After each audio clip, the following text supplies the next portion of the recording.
Kasih karunia dan damai sejahtera dari Allah Bapa kita dan dari Tuhan Yesus Kristus melalui karya Roh Kudus menyertai saudara sekalian. Berjumpa kembali di dalam renungan harian klasis Gereja-Gereja Kristen Jawa Semarang Timur pada hari Jumat 13 Mei 2022. Saat ini bersama-sama kita hendak merenungkan sabda Tuhan yang terambil dari Wahyu 11 ayat 15b. Demikian sabdanya. Pemerintahan atas dunia dipegang oleh Tuhan kita dan Dia yang diurapinya. Dan Ia akan memerintah sebagai Raja sampai selama-lamanya. Bapak, Ibu, dan Saudara yang terkasih di dalam nama Tuhan Yesus Kristus, kita harus berhati-hati di tengah-tengah konstelasi politik yang semakin memanas. Masing-masing pihak sudah berancang-ancang untuk menuju tahun 2024, di mana akan ada pemilihan presiden.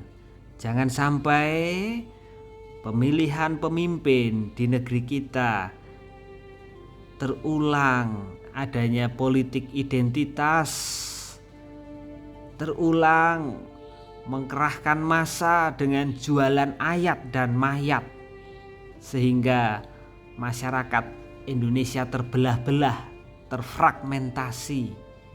Jangan sampai politik menyeret para agamawan dan agama dipakai sebagai kendaraan politik. Kita tentu menginginkan pemimpin yang tetap menerima semua golongan, pemimpin yang tidak mendiskriminasi golongan tertentu, menganak-emaskan golongan tertentu, tetapi pemimpin yang bisa mengayomi, pemimpin yang menjadikan semua bagi semua. Kita menginginkan pemerintahan yang adil, pemerintahan yang mampu bekerja bagi kesejahteraan masyarakat Indonesia. Jangan sampai situasi sosial politis pada masa kitab Wahyu terulang kembali. Tahun 168 sebelum Masehi, ketika Kekaisaran Romawi mengalahkan kerajaan Yunani, pemerintah mengharuskan rakyat menyembah Dewi Roma.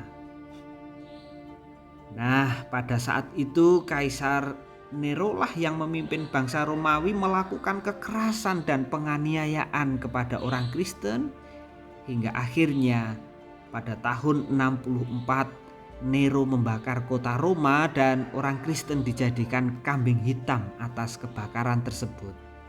Dan bahkan pada masa pemerintahan Domitian, Kaisar dengan giat melaksanakan pendewaan atas dirinya sendiri.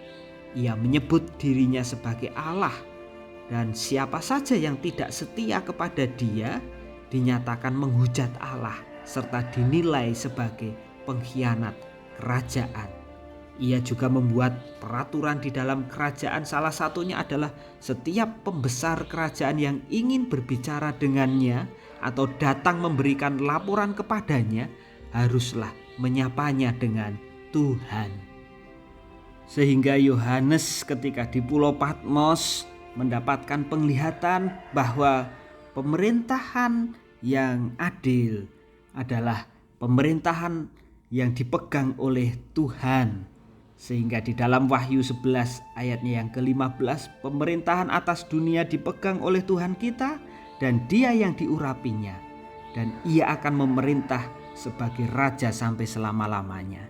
Inilah pengharapan adanya keadilan ketika Tuhan bertahta sebagai seorang raja. Kerajaan-kerajaan yang diperintah oleh seorang raja pada waktu itu penuh dengan kebengisan, penuh dengan ketidakadilan. Maka ada harapan ketika Malkut Samayim, Allah yang meraja, ada keadilan di tengah-tengah kehidupan. Bahkan konsep datanglah kerajaan Basilea Tuteu, kerajaan Allah, menjadi harapan orang-orang Israel pada waktu itu. Tercipta shalom, damai sejahtera di bumi seperti di surga. Kita berdoa bagi Indonesia yang maju, Indonesia yang bersatu, pemerintahan atas dunia yang diwarnai oleh nilai-nilai damai sejahtera atas rahmat dan cinta kasih Allah. Tuhan memberkati. Amin.